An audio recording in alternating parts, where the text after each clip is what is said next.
pasal 26 ayat 1 di amandemen. Kedua, orang-orang klan Ba'alawi ini mengajukan diri sebagai warga negara Indonesia dan mendapat pengesahan. Hanya itu. Jadi andai kata nanti permohonan saya tidak dikabulkan, bukan berarti klan Ba'alawi itu bangsa Indonesia, bukan. Tetap dia WNA. Karena apa? Tolong dibantu sebarkan ke masyarakat bahwa sampai kapanpun orang klan Ba'alawi di Indonesia tidak akan menjadi warga negara Indonesia kecuali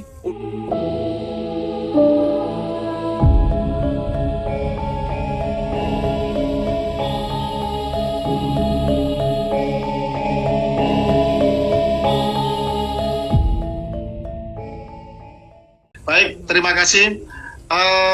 Berdasarkan perkembangan terakhir dari sidang panel pertama beberapa hari yang lalu disampaikan oleh Majelis Hakim untuk kepada pemohon, yaitu Bung Muhammad Subhan, sarjana hukum, magister hukum, untuk melakukan perbaikan dan penyempurnaan dari materi yang ingin beliau ajukan kepada Mahkamah Konstitusi. Dari situ kemudian terima kasih tadi sudah dibacakan sama Nafila Wirahadiningrat terkait posita sama petitum dari uji materi Bung Subhan terkait uji kewarganegaraan dari klan Ba'alawi Yaman dan imigran dari Yaman lainnya. Untuk itu disampaikan apresiasi kepada semua pihak yang telah mendukung, yang telah memberikan sumbangsih untuk diskusi maupun penyempurnaan dari materi tersebut. Baik, ini sudah hadir Bung Haji Muhammad Subhan untuk menyampaikan update terkini terkait penyempurnaan yang telah beliau lakukan, juga terkait isu-isu yang mungkin menyertai di dalam pengajuan uji materi beliau. Tapi yang jelas, ini alhamdulillah sekali begitu banyak mengalir dukungan dari para elemen putra bangsa kita, dari organisasi pejuang Nusantara, termasuk dari perjuangan Wali Songo Indonesia Laskar Sabilillah, dari Laskar Nusantara, Laskar Mataram, Laskar Dayak, dan lain sebagainya, termasuk dari netizen-netizen umum, para dari Gen Z, mereka-mereka yang terkaget-kaget mengetahui bahwa klan Ba'alawi yang rasis, yang arogan ini ternyata belum terkonfirmasi, belum pernah mengajukan dirinya dan kelompok mereka untuk menjadi warga negara Indonesia. Artinya ini sambutan ini begitu disambut secara luas oleh publik dengan penuh gairah, dengan penuh semangat, dengan penuh antusiasme. Semoga gelora ini bisa menjadikan bangsa ini pada rule-nya yang jelas. Tanpa hukum maka kehidupan akan menjadi tidak teratur, akan menjadi kacau balau.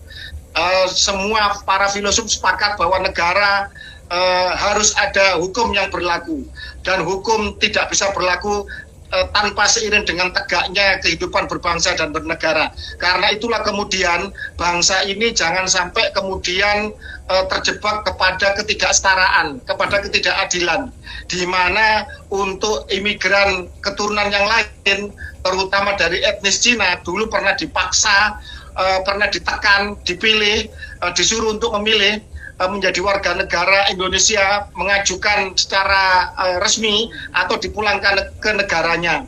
Tetapi kemudian kenapa kok etnis imigran dari Yaman kok dibiarkan?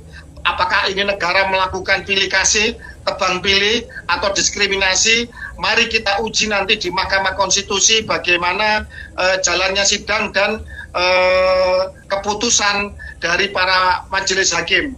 Untuk itu dipersilakan kepada Bung Muhammad Subhan untuk menyampaikan hasil perbaikan, kemudian diskusi dengan semua pihak dari pakar-pakar hukum yang merapat kepada beliau, yang dengan bersemangat membantu untuk sumbangsi pikiran dan juga isu-isu terkini seputar pengajuan yang beliau lakukan. Silakan Bung Muhammad Subhan. Oke, terima kasih. Assalamualaikum warahmatullahi wabarakatuh. Waalaikumsalam. Sahabatku semua, terima kasih atas paling tidak dukungan moral adanya uji material undang-undang ini. Jadi gini, menurut hakim mahkamah harus diperbaiki beberapa hal, terutama di dalam materi pokoknya dan kerugian pihak pemohon, kerugian konstitusionalnya apa. Nah, saya uraikan dulu. Kerugian secara konstitusional yang kami alami adalah dengan diikutsertakannya orang bangsa lain yang tidak memiliki pengesahan undang-undang, itu otomatis saya, pemohon, dirugikan. Karena apa? Kita yang warga negara asli, warga negara Indonesia, seharusnya mendapat kesempatan, tapi kenapa orang lain yang menjadi kesempatan? Itu adalah rugi. Nah, rugi itu dijamin oleh undang-undang, kerugian itu nggak boleh ada. Karena pasal 28 itu sudah menyatakan bahwa yang dapat ikut serta dalam pemerintahan itu hanya warga negara. Sementara orang-orang lain itu yang tidak memiliki pengesahan, itu statusnya orang asing atau imigran atau pendatang, apalah itu, bukan warga negara Indonesia. Nah, itu yang saya elaborasi, saya gali banyak lebar dan saya menukil tentang sistem kewarganegaraan kita menganut azas ius sanguinis atau keturunan darah. Jadi kita boleh mengaku warga negara kalau orang tua kita itu sudah warga negara Indonesia. Jadi yang dimaksud oleh hakim kemarin itu kan menyitir penjelasan. Di situ yang dijelaskan justru hanya warga negara dari bangsa asli Indonesia. Yang untuk orang-orang lain tidak ada penjelasannya, artinya final, dia harus dengan pengesahan. Nah, karena pengesahan itu bersifat physically, seperti kita pegang KTP, seperti kita pegang SIM, seperti kita pegang akte lahir, seperti kita punya kakak, itu physically harus ada. Oleh karena itu, pengesahan sebagai warga negara juga harus physically ada bisa dibuktikan. Nah, oleh karena itu saya minta kepada MK untuk mengubah orang-orang bangsa lain yang memiliki bukti pengesahan berdasarkan undang-undang sebagai warga negara Indonesia. Jadi dirubah itu supaya kalau nggak dirubah, kata majelis kemarin, dia bilang sama halnya saya menguji undang-undang dasar karena pasal 2 undang-undang kewarganegaraan itu bunyinya sama persis. Nah, biar nggak sama persis, maka yang tadinya orang-orang bangsa Indonesia asli dan orang-orang bangsa lain yang memiliki bukti pengesahan berdasarkan undang-undang sebagai warga negara Indonesia dirubah menjadi orang-orang bangsa lain yang memiliki bukti pengesahan berdasarkan undang-undang sebagai warga negara Indonesia. Nah, akhirnya saya rubah di situ. Terus dalam petitum juga saya meminta harus dicatatkan di lembaran negara. Nah, ini semua saya lakukan, saya padu-padankan dengan kenyataan yang pernah ada, bahwa orang bangsa lain di Indonesia, baik Arab, Cina, itu harus tunduk pada undang-undang dasar. Mereka itu disebut peranakan, harus mendapat perlakuan yang sama. Semua peranakan harus dianggap sebagai orang bangsa lain. Kenapa disebut peranakan? Itu Mr. Supomo dalam penjelasan UUD 45 yang asli. Itu bilang peranakan yang yang disebut peranakan, yaitu orang keturunan. Nah, dia itu bisa atau dapat menjadi warga negara kalau mempunyai pengesahan. Artinya semua orang dari bangsa lain yang tidak memiliki pengesahan, sekarang saya minta bukti pengesahan, harus mengurus pengesahan agar dijadikan warga negara Indonesia. Nah, pengalaman empirik itu terjadi. KPU waktu zaman Anies Baswedan menjadi calon presiden, itu ternyata KPU cuma minta apa? KTP, KK, akta lahir sebagai bukti kewarganegaraannya dia. Itu salah. Kenapa? KTP, KK, akta lahir itu tunduk pada Undang-Undang Kependudukan. Sementara pengesahan itu tunduk kepada Undang-Undang Kewarganegaraan. Jadi pejabat kita kurang selektif atau ngawur menurut saya. Mengakui kewarganegaraan seseorang dengan KTP, KK sama itu. Seharusnya pengesahan itu kalau dulu zaman orang tahun 60-an itu namanya SBKRI. Atau nama lain yang sekarang yang sepadan dengan SBKRI, itulah pengesahan. Begitu kira-kira. Baik,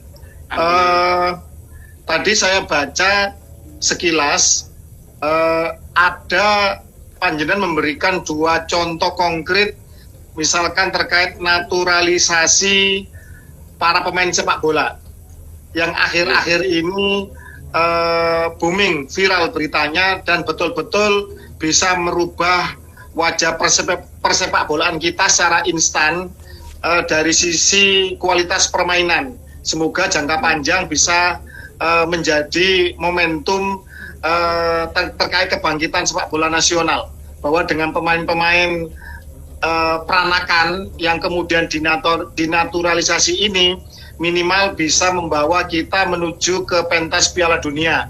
Yang kedua, bisa menjadikan stimulan atau pelecut atau menjadi pemicu bagi para pemain-pemain putra bangsa asli untuk kemudian bisa meningkatkan prestasinya dan bisa bersaing di tim nasional.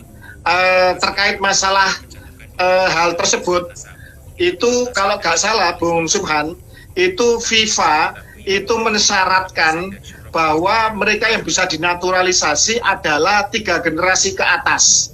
Jadi misalkan Kapten Timnas ya, Jai Ipses itu punya ayah, kakek atau nenek ya yang berdarah pribumi. Tapi karena dia campuran atau peranakan, maka tetap dia harus melakukan proses pengajuan untuk menjadi warga negara Indonesia. Dan itu prosesnya juga karena ini keputusan politik dibantu oleh DPR dan kemudian Kemenpora dan juga menjadi atensi dari kepala negara, akhirnya bisa dipersingkat dan dipercepat. Semacam itu.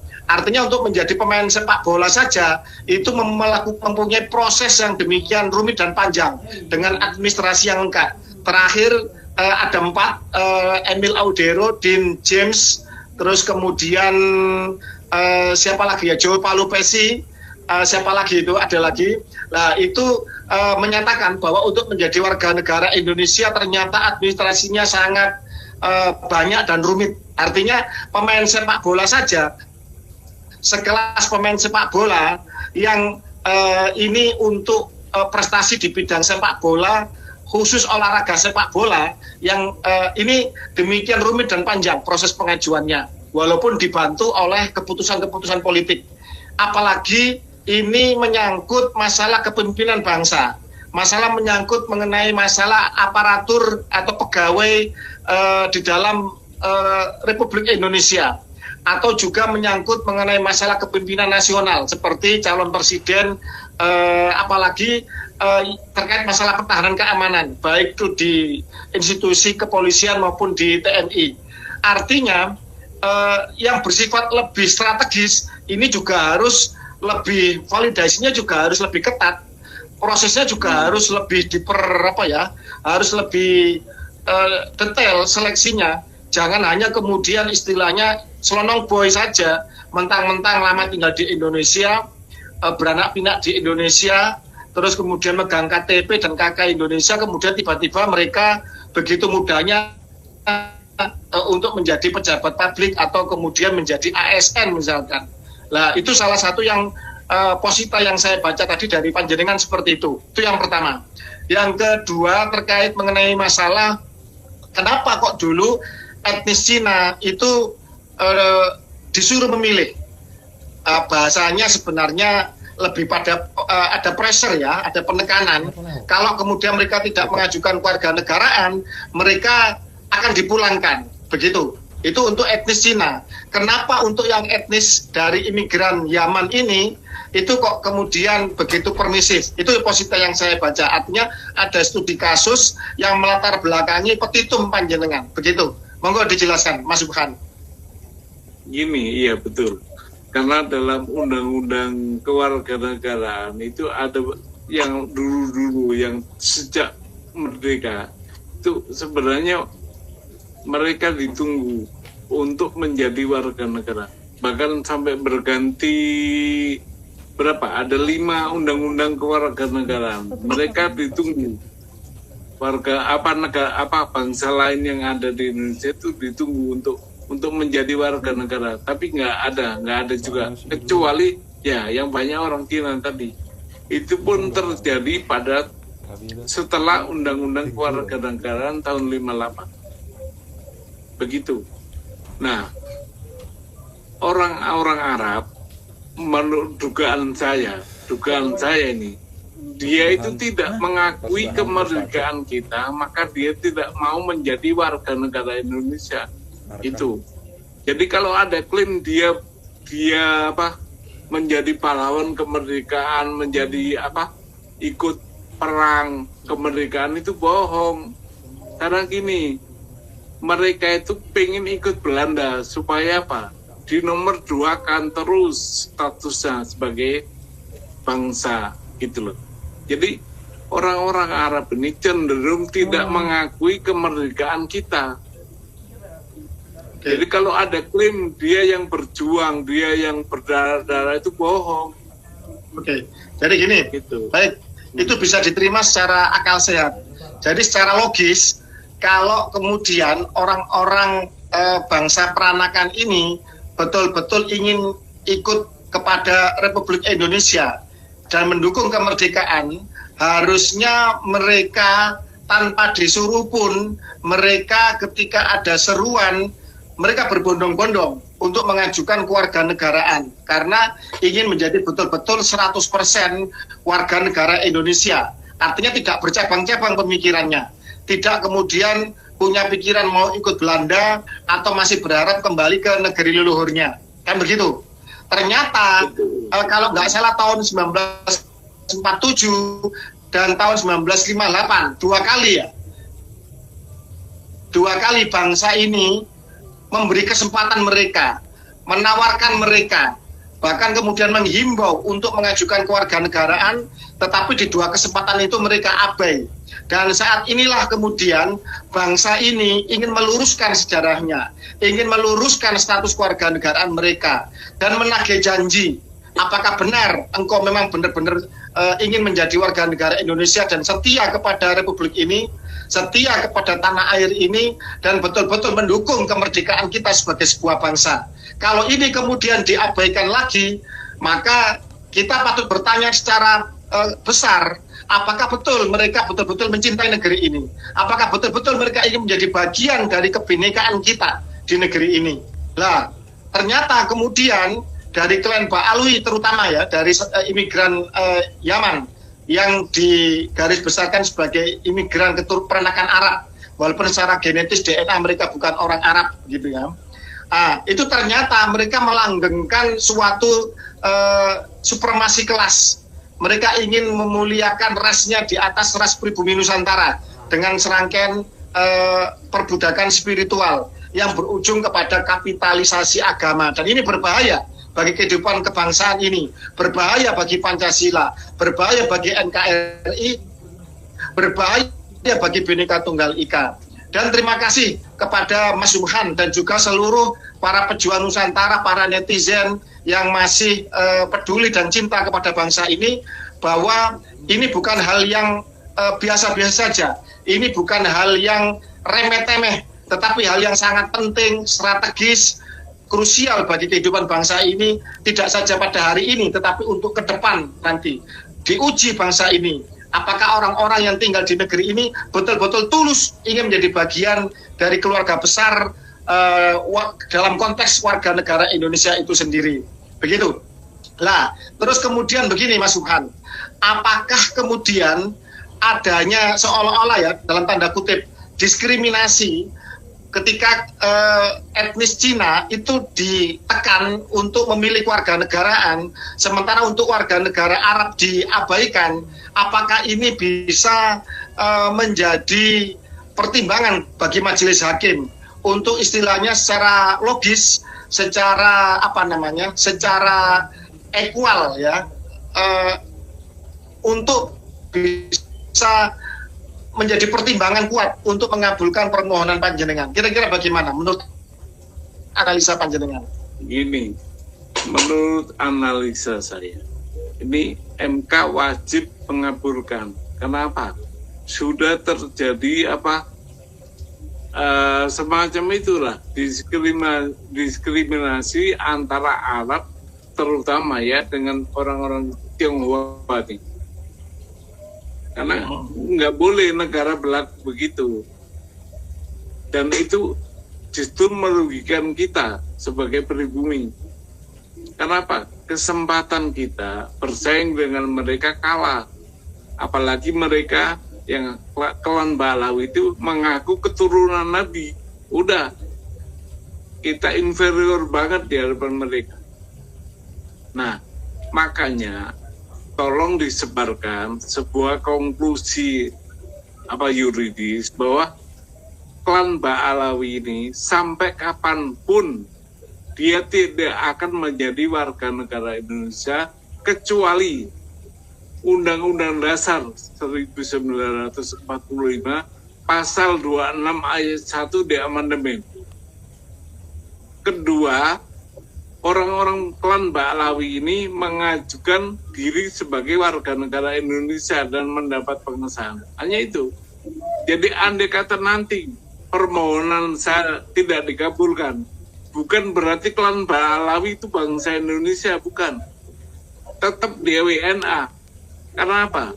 Udah terkonfirmasi oleh Undang-Undang Dasar dan Undang-Undang bahwa dia dia adalah dari bangsa lain. Dan dia tidak memiliki pengesahan, maka dia orang asing.